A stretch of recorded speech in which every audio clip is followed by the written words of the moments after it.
बंधुओं,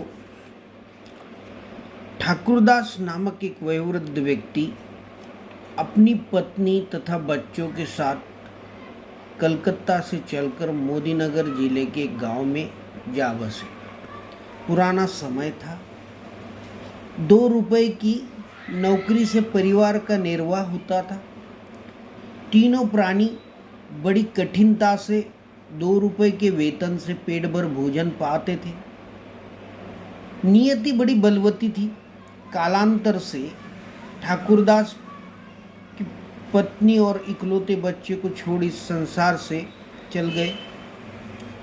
पत्नी के कंधे पर सारा परिवार का दायित्व आ गया। किसी प्रकार दिन काटते रहे और वर्ष बीतते गए।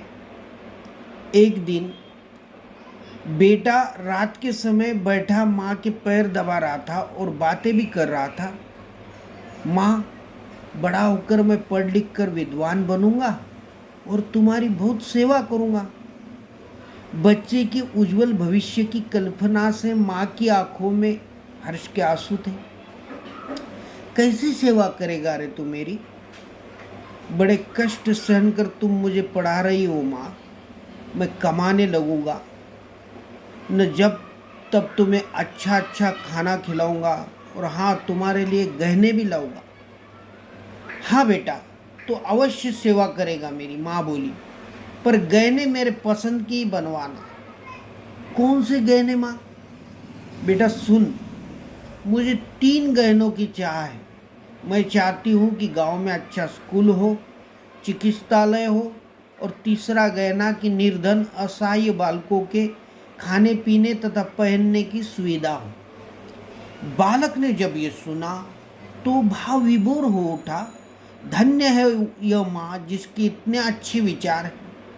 उस दिन से अपनी माँ के लिए इन 3 गहनों आभूषणों को बनवाने की धुन में उसने अहर्निश परिश्रम किया।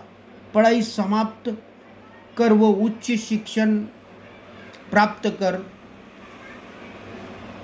माँ को दिए वचन उसने निभाए।